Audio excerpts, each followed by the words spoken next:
मेरी 13 साल की दुल्हन मेरे बेड पर बैठी हुई थी। अभी उसके पीरियड्स होते हुए 1 महीना नहीं हुआ था और उस लड़की की शादी मेरे साथ कर दी गई। वह बहुत छोटी और मासूम थी, तो मैं उसके करीब जाकर बेड पर बैठा, उसके होठों पर हाथ रखा तो वह उछलकर एकदम बेड से उस साइड में चली गई। मुझसे कहने लगी, ये क्या बदतमीजी है। मैंने तो सुना था कि पति शादी के रात दुल्हन को गिफ्ट देता है और लाइट बंद हो जाती है, फिर सुबह हो जाती है, लेकिन ये सब मेरे साथ आप क्या कर रहे हो। तो मैंने कहा, असल खेल तो शादी के रात लाइट बंद होने के बाद होती है। मेरी बात सुनकर वह थोड़ा डर गई थी।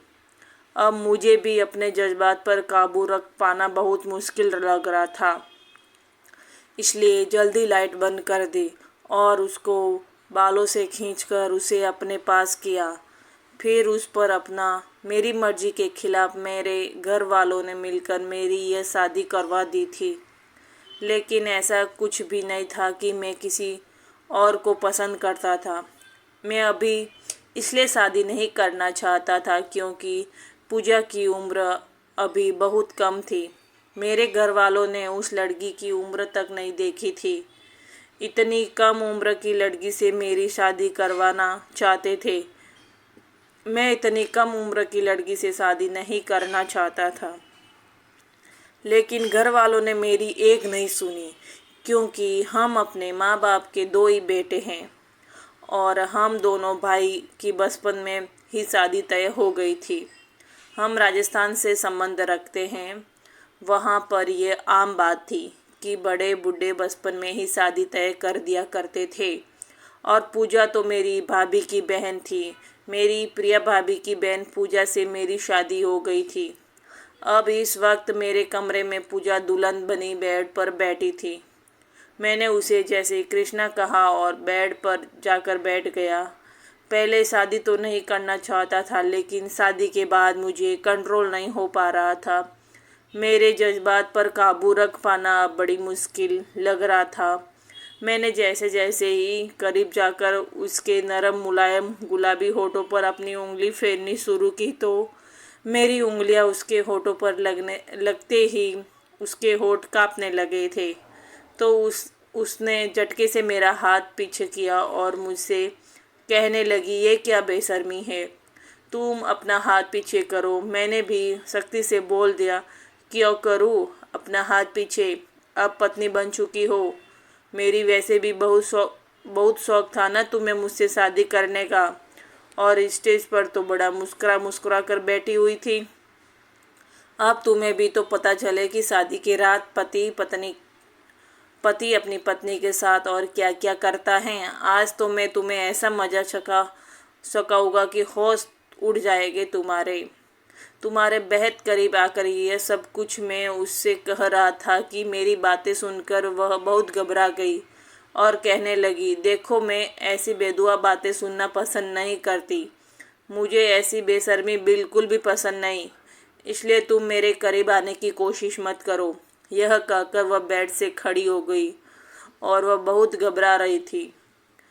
मैं भी उसको जोर से पकड़कर खड़ा हो गया।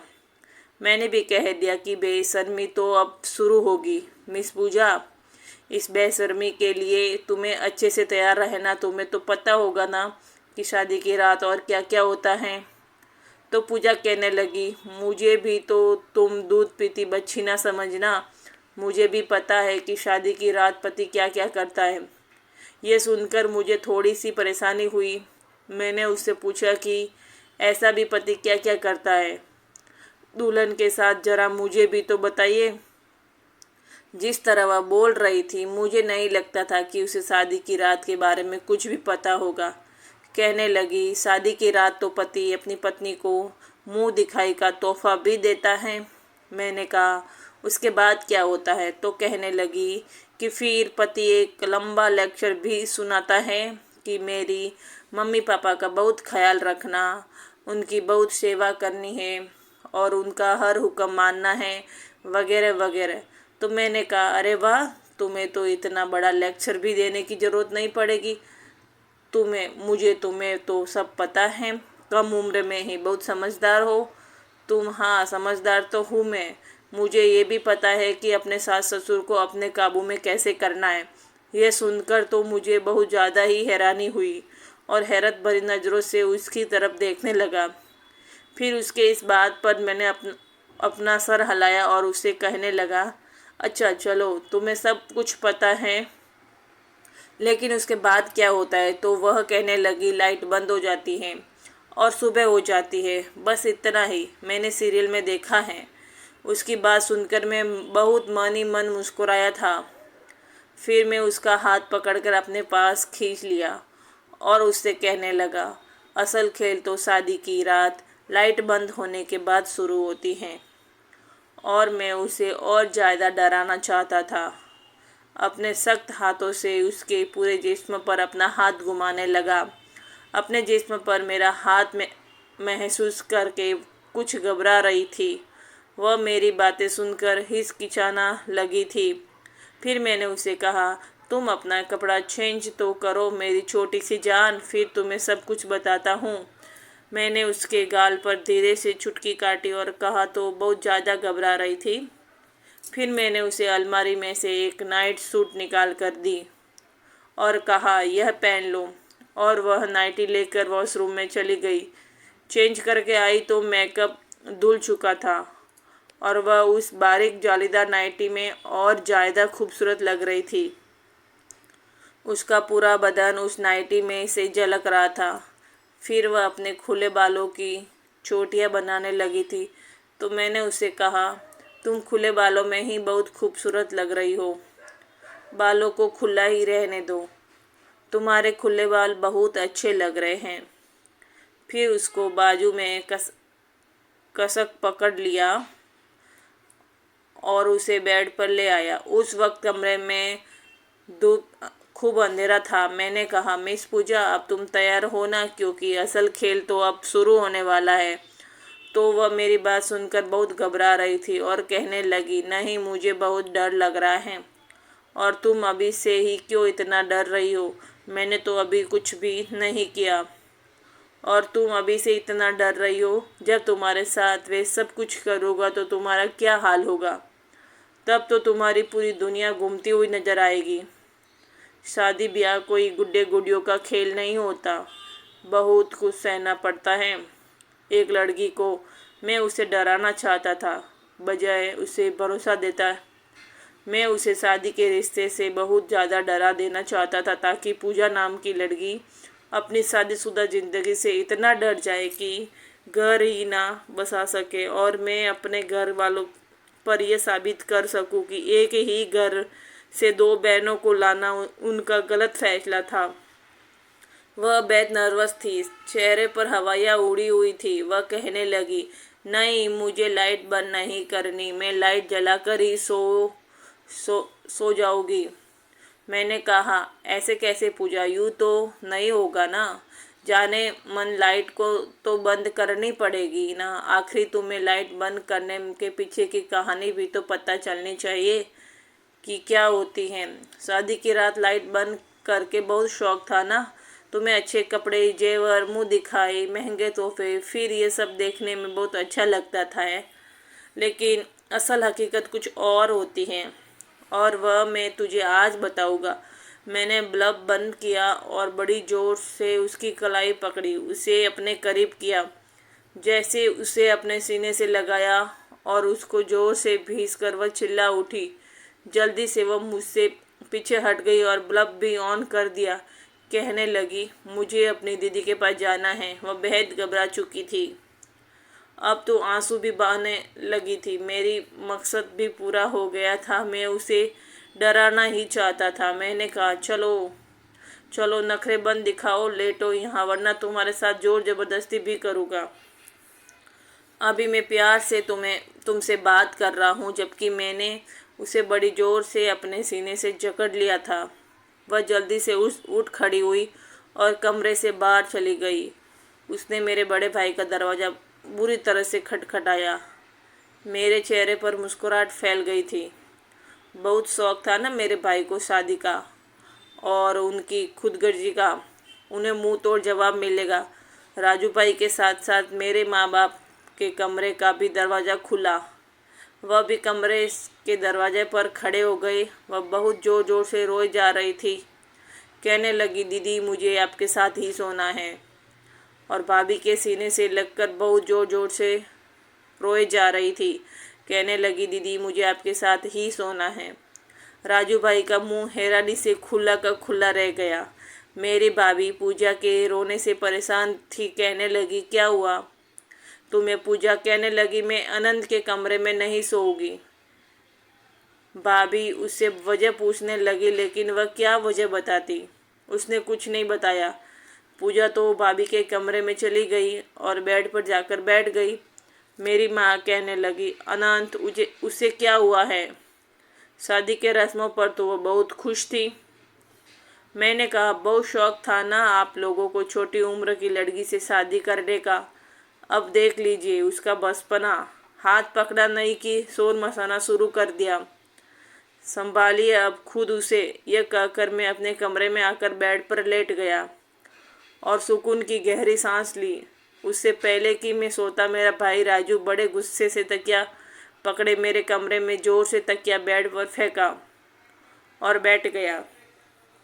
जब मैंने पलटकर उसकी तरफ देखा, कहने लगा, हाथ हल्का नहीं रख सकते थे अपने पत्नी पर? मैंने कहा कि मैंने बस हाथ पकड़ा था भाई। अब क्या हाथ भी ना पकड़ना मुझे क्या पता था वह इतना तमाशा खड़ा कर देगी।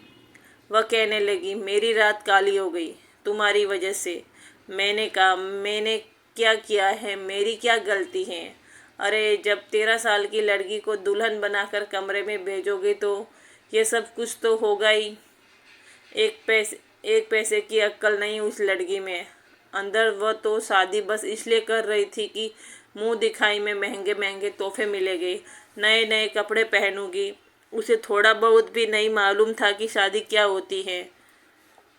रात आपकी नहीं मेरी भी काली हो गई है, इसलिए आप चुपचाप सो जाइए। यह कहकर मैंने बल्ब ऑफ किया और सो गया। लेकिन भाई को तो शायद नींद नहीं रही थी। मेरी करवट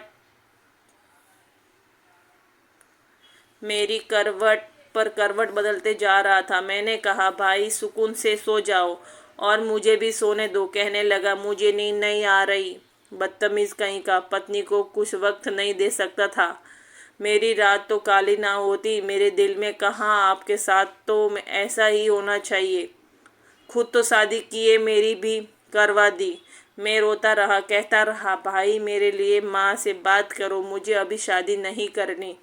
लेकिन नहीं, अब मज़ा आ रहा है ना, जब पत्नी के बगैर शादी की रात गुजारनी पड़ेगी। बहुत अच्छा हुआ, यह शुरुआत है। देखिए तो सही उस नादान लड़की को मैं कितना डराता हूँ। रोज आकर आपके कमरे में ही सोएगी और आप यहाँ मेरे कमरे में। मैंने दिल में इरादा कर लिया ताकि अपने माँ बाप की उस बात को झूठ करार रख दूंगा कि एक घर से दो बहनें नहीं लानी चाहिए। और मेरे इस व्यवहार से अगली 7 पुस्तक तक कोई भी ये गलती नहीं करेगा। फिलहाल अगली सुबह प्रिया भाभी और पूजा दोनों ही कमरे से एक साथ बाहर आई थी।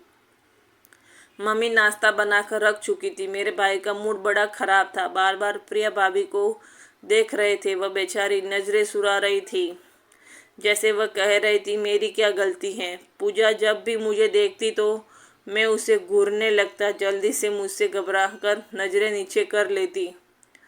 चाहता था कि उसके दिल में अपना डर बैठा दूं कि वह मेरे करीब ही ना आए और मेरे कमरे में आने की कोशिश ही ना करे।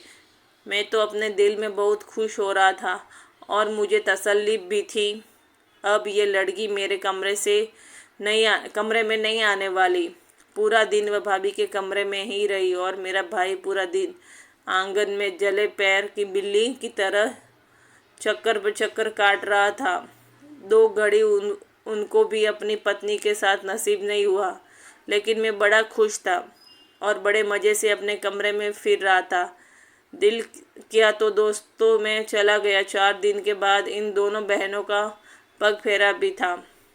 आज हम दोनों भाइयों की शादी का 6ठा दिन था। हमारे घर पर मेरे ससुराल वाले आए थे। आज राजू भाई बड़े तैयार होकर बैठे थे।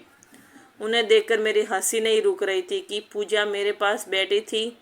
मैंने उसका बाजू पकड़ा और ज़ोर से दबा दिया और उसके कान के करीब जाकर कहा, अब तो तुम अपने मायके जा रही हो, लेकिन आओगी तो जाओगी कहाँ। इसी तरह कई दिन बीत गए। आज हम दोनों भाई अपने ससुराल अपनी अपनी पत्नियों को लेने गए थे। वापस आने पर फिर से मैंने पूजा को डराया, आज क्या करोगी, कब तक बच्चों की बसोगी मुझसे, आना तुमको मेरे कमरे में ही है ना। और आज तो तुम वैसे भी बड़ी प्यारी लग रही हो, आज तो मैं सही में तुम्हें कच्चा चबा जाऊंगा। लेकिन वह आज बिल्कुल चुपचाप गुमसुम सी बैठी थी। अब उसकी सनसनाहट उस एक रात में ख़त्म हो चुकी थी। वह बार बार मेरे हाथ से अपना हाथ छुड़वाने की कोशिश कर रही थी। कुछ देर बाद मैंने उसका हाथ छोड़ दिया। अब हम घर पहुंच चुके थे और भाई ने भाभी को साफ साफ कह दिया था कि आज चाहे तुम्हारे कमरे का दरवाज़ा कोई भी पीटे या तोड़ दे, तुम दरवाज़ा नहीं खोलो। इसलिए वह पूजा को समझा रही थी कि देखो, इस तरह से नहीं करते। लेकिन वह अपनी दीदी के दोनों हाथ पकड़कर आंगन में बैठी हुई थी। वह कहने लगी, मुझे नहीं जाना उसके कमरे में, मुझे उससे बहुत डर लगता है। भाभी उसे समझाने लगी कि ऐसा कुछ भी नहीं होता, वह तुमसे मोहब्बत करता है, तुम्हें कुछ भी नहीं कहेगा। वह कहने लगी, आपको नहीं पता उन्होंने मेरे साथ क्या कुछ किया है। भाभी उसे पर्दे में सब कुछ समझा रही थी। अगर शादी के बंधन में पति पत्नी एक साथ होते हैं तो एक जिस्म और एक जान होते हैं। इसमें डरने की और कमरे से भागने की कोई बात नहीं होती। फिर भी पूजा अपने जिद पर अड़ी रही, नहीं जाओगी, मुझे नहीं करनी कोई शादी वादी, मुझे पापा के घर भिजवा दीजिए, मैं वहाँ रह लूँगी। देखो ये सब अब तो नहीं हो सकता ना। देखो उस वक्त तो तुमने कोई ऐतराज़ नहीं था, तुमने कहा था ठीक है, तुम्हें शादी करने से कोई ऐतराज़ नहीं था। वह कहने लगी, मुझे क्या पता था ये होता है, शादी में मुझे नहीं पता, मैं नहीं जाऊँगी। आकाश के कमरे में राजू भाई अपने कमरे के दरवाजे के पास हाथ बांधे खड़े भाभी को घूरे जा रहे थे और वह बार बार नज़र चुराकर पूजा से अपना हाथ छुड़वाने की कोशिश कर रही थी। उसे समझा रही थी, अनंत तुम्हें कुछ नहीं कहेगा, कुछ तो अक्लमंदी दिखाओ, क्या बचपना है पूजा, देखो इस तरह नहीं होता। लेकिन वह रोने लगी, कहने लगी, नहीं दीदी प्लीज़ मुझे घर भिजवा दीजिए। उस वक्त मैं अपने कमरे में नहीं था, दरवाज़ा खुला हुआ था, लेकिन अंदर से ही सारा नज़ारा दिखाई दे रहा था। बड़ी मुश्किल से भाभी ने उसे समझा बुझाकर मेरे कमरे तक ले आई, लेकिन वह कमरे में नहीं आ रही थी। बाहर सोफे पर बैठी अपनी उंगलियां मोड़ी जा रही थी। वह बहुत घबरा रही थी, जैसे कमरे में आएगी तो उसकी जान निकल जाएगी। यह देखकर मैं बड़ा खुश हो रहा था और मुस्कुरा भी रहा था, लेकिन मैं ये नहीं जानता था कि वह इस तरह डर जाएगी। वह चुपचाप कमरे में आई, मुझसे बात किए बगैर उसने अलमारी खोली। उसने कमरे का दरवाज़ा तक बंद नहीं किया। अलमारी में से उसने अपना एक कपड़ा निकाला और वॉशरूम में चली गई। मैं उसकी एक एक हरकत को नोट कर रहा था। वह बाहर आई तो बिल्कुल सादगी में थी। फिर धीरे से अपना तकिया उठाया और चादर उठाकर बाहर जाने लगी। मैंने कहा, तुम कहाँ जा रही हो? कहने लगी, मैं बाहर आंगन में सो जाऊँगी। तुम्हारी अच्छा ये लाइट बंद कर दो और दरवाज़ा बंद करके जाना। ठीक है। वह जल्दी से मान गई। यहाँ तक तो सब कुछ ठीक ठाक था। वह मुझसे कुछ भी नहीं कहती। ज़्यादातर वक्त उसका भाभी के साथ ही बीता था या फिर मेरी मम्मी के साथ। वह उसके साथ बैठी रहती, गप्पे छप्पे मारती रहती, हंसती रहती। लेकिन जैसे ही मैं ऑफिस से आता, मुझे देखकर उससे जैसे सांप सूंघ जाता। शायद भाभी ने तो किचन संभाल लिया था, लेकिन वह महारानी किचन का कोई काम नहीं करती थी। बस उसका एक ही काम था, मेरी माँ के साथ बैठकर बातें करना, हंसना और जोक सुनाना। पापा भी उसकी कंपनी में बड़े खुश होते थे। जब सब सो जाते तो वह आंगन के सोफे पर आराम से जाकर सो जाती और फिर सुबह सबके उठने से पहले मेरे कमरे में आकर तकिया फेंक देती, लेकिन कमरे के अंदर नहीं आती थी। इसी तरह महीना भर बीत गया। पापा ने कहा सबसे पहले हनीमून पर राजू और प्रिया जाएंगे। जब वह वापस आएंगे फिर अनंत और पूजा को भेज देंगे। भाई और भाभी तो बहुत खुश थे, लेकिन पूजा बड़ी उदास थी। वह कहने लगी, दीदी आप अभी क्यों जा रही है? मुझे भी अपने साथ ले जाइए, मैं भी आप लोगों के साथ ही घूम कर आऊँगी। मुझे अनंत के साथ नहीं जाना। पूजा भाभी उसे समझाते हुए जा चुकी थी। अब यह हुआ था कि वह राजू भाई के कमरे में जाकर सो जाती थी, लेकिन मुझे कुछ होने लगा था। फिलहाल मेरी पत्नी थी। शुरू में मैंने पापा और भाई की ज़बरदस्ती शादी की वजह से मैंने ये सब कुछ कर दिया था, लेकिन अब दिल चाहता था कि वह मेरे कमरे में आए, मुझसे बातें करे। अब मेरे ही जज्बात उभर रहे थे, जो अब तक तंग करने लगे थे। लेकिन जिस तरह मैं उसे डरा चुका था, वह मुझसे देखते ही डर जाया करती थी। एक बार मुझे नींद नहीं आ रही थी। मैंने सोचा पूजा से मुझे अपने किए गए व्यवहार की माफ़ी मांग लेनी चाहिए और उसे अपने कमरे में लाना चाहिए। उसे प्यार वह सब कुछ देना चाहिए जिसकी वह हकदार थी। मैं भी कब कब तक उससे यूं दूर रह सकता था? आखिर जो होना था वह हो चुका था। फिर मैं अपने कमरे से बाहर आया। मैंने राजू भाई के कमरे का लॉक घुमाया तो दरवाज़ा खुल चुका था। मैंने हल्का सा दरवाजे को नॉक किया, लेकिन अंदर बिल्कुल खामोशी थी। मैंने फिर हल्का सा दरवाजे को बजाया, लेकिन पूजा ने अंदर से कोई रिस्पॉन्स नहीं दिया। तो मैंने उस खिड़की को थोड़ा सा खोल दिया। वह बेखबर होकर बेड पर सो रही थी। उसके बालों की लट हवा में उड़कर उसके चेहरे पर बिखरी हुई थी। उसके हुस्न को और भी ज़्यादा चार चांद लगा रही थी। शायद मेरी ही नज़र बदलने लगी थी। बस मैंने सोचा बहुत हो चुका, मेरा गुस्सा अब ख़त्म कर लेना चाहिए। राजू भाई की तरह अपनी शादीशुदा ज़िंदगी बिताना चाहता था। राजू भाई को गए हुए अभी 8 दिन हुए थे और अभी 8 दिन के बाद उसको वापस भी आना था। फिर मुझे पूजा के साथ जाना था। मैं चाहता इससे पहले पूजा के साथ दोस्ती कर लूं। मैंने धीरे धीरे पूजा को आवाज़ दी, लेकिन वह बड़ी गहरी नींद में सो रही थी। कमरे की खिड़की इतनी बड़ी नहीं थी कि उस खिड़की से अंदर जाकर जगा सकता, इसलिए मैंने खिड़की के कांच को खटखटाया। उठो, ये भी डर था कहीं मेरी आवाज़ माँ पापा के कमरे में ना चली जाए। बड़ी मुश्किल ही सही उसने अपनी आंखें खोली। मुझे खिड़की के पास देखकर वहाँ आ गई। मुझसे कहने लगी, क्या है? मैंने कहा, क्या रोज़ रोज़ का तमाशा बना लिया तुमने, चलो अपने कमरे में आओ। लेकिन ये सुनकर वह फिर से घबराने लगी। मुझसे कहने लगी, मुझे नहीं आना, मैं यहाँ पर ठीक हूँ। मैंने कहा, पूजा अच्छा, आई एम सॉरी, मैं तुम्हारे साथ अब कोई बदतमीजी नहीं करूँगा। बस तुम मेरे साथ मेरे कमरे में आओ।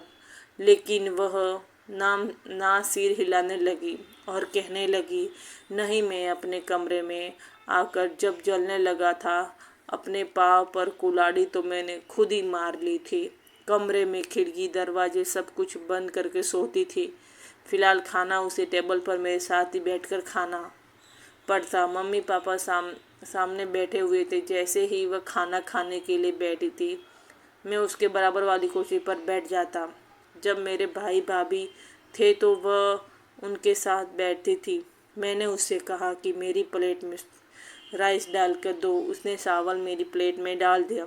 मैंने अपना पैर उसके पैर के ऊपर रख दिया। वह बुरी तरह से सीखी। बाकी सब भी मेरी तरफ देखने लगे।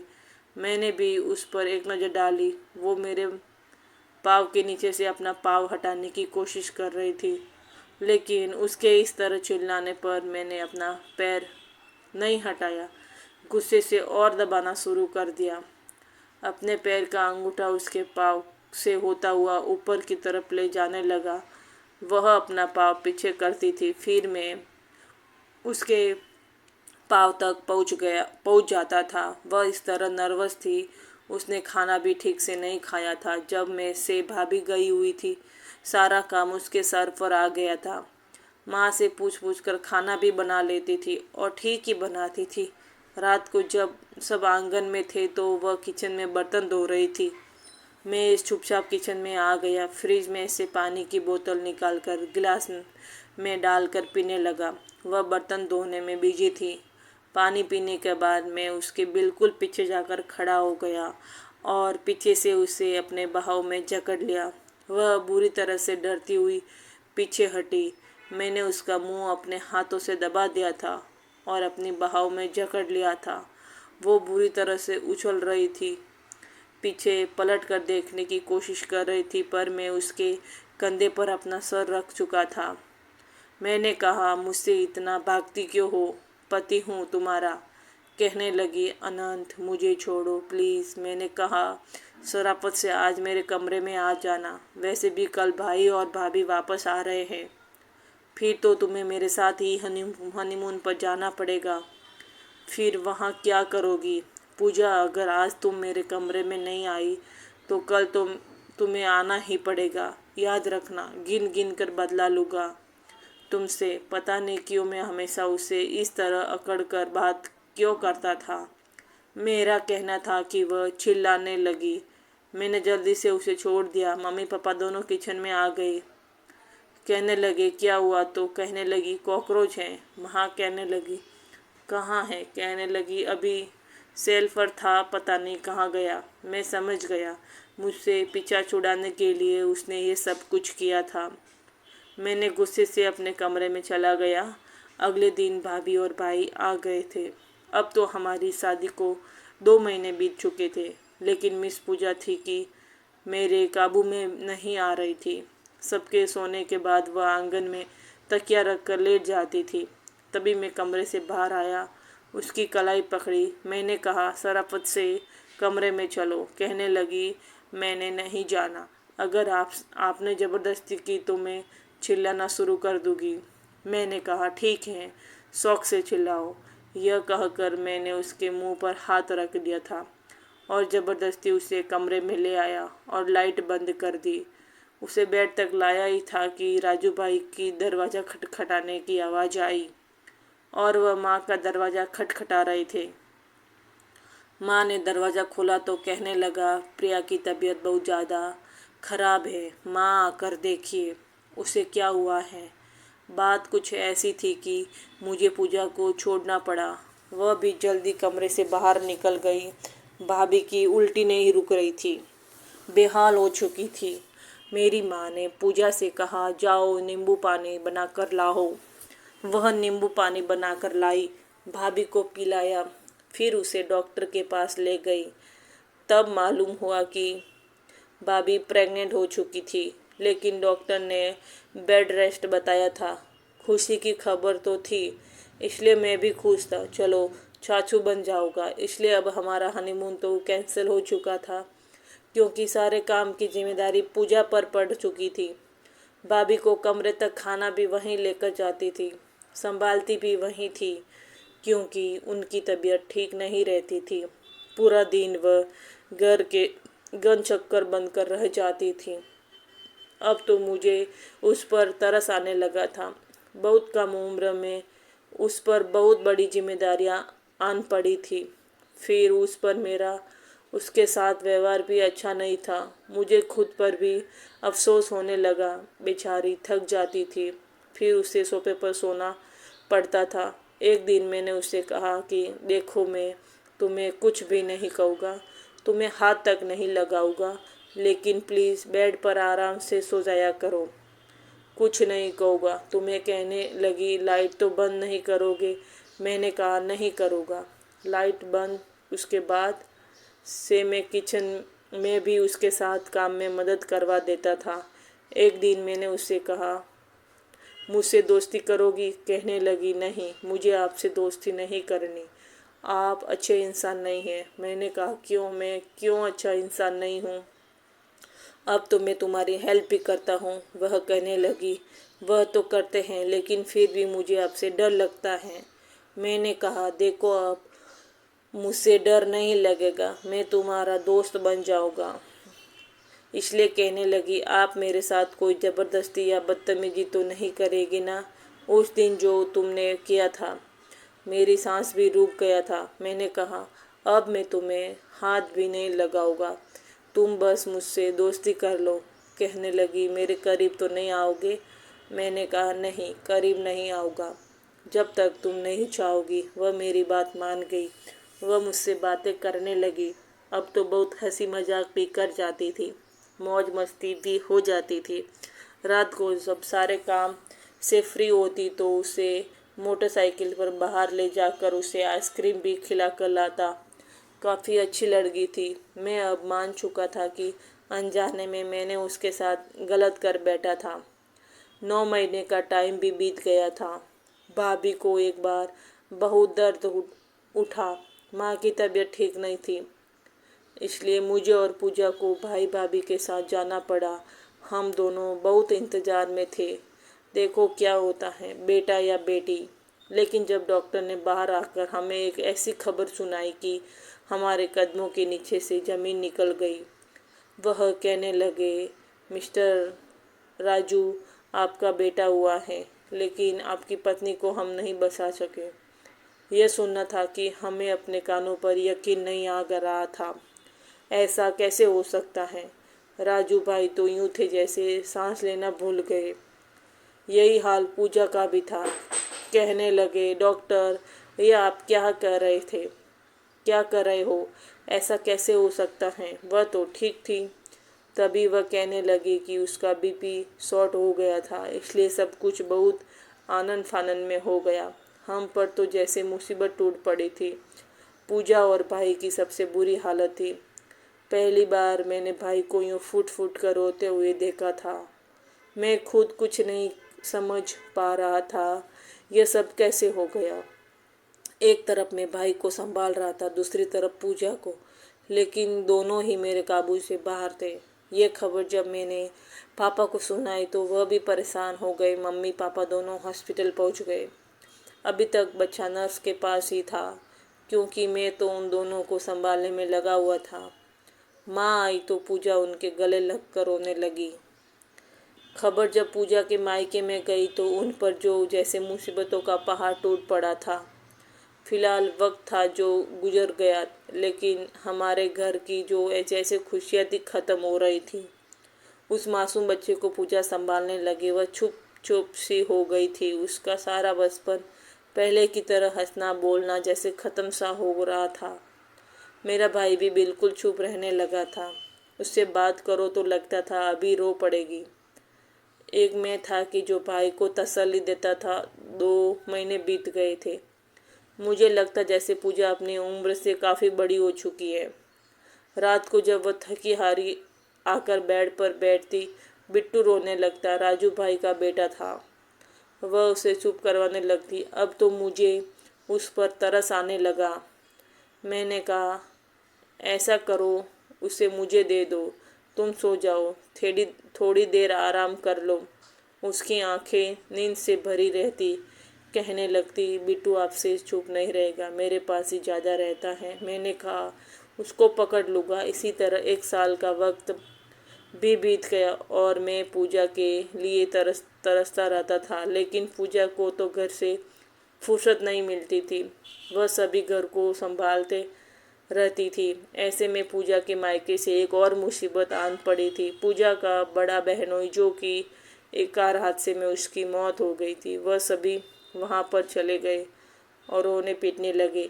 एक ही साल में पूजा के मायके में दो दो मौत हो गई थी और यह किसी से बर्दाश्त नहीं हो रहा था। बहुत जल्दी उसकी बड़ी बहन को उसके ससुराल वालों ने उसके मायके भेज दिया था और कहा कि हम इसका खर्चा नहीं उठा पाएंगे। इसी तरह मेरे घर वालों और पूजा के घर वालों एक साथ इकट्ठे हुए और राजू भाई की शादी पूजा की विधवा बहन से करा दी गई।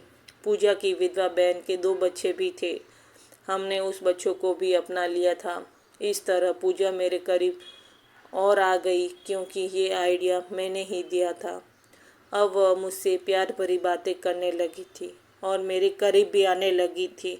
अब बहुत समझदार हो गई थी और जज्बातों को भी समझने लगी थी और वह भी मुझसे प्यार भरी बातें करने लगी थी। इस तरह हम दोनों का एक दिन मिलन हुआ और इस तरह हम दो जिस्म एक जान हो गए। दोस्तों, कहानी कैसी लगी प्लीज़ ज़रूर बताना। थैंक यू पूरी कहानी सुनने के लिए। ये मेरी रियल वॉइस है। आपको मेरी रियल वॉइस कैसी लगती है वो भी कमेंट में ज़रूर बताना। धन्यवाद।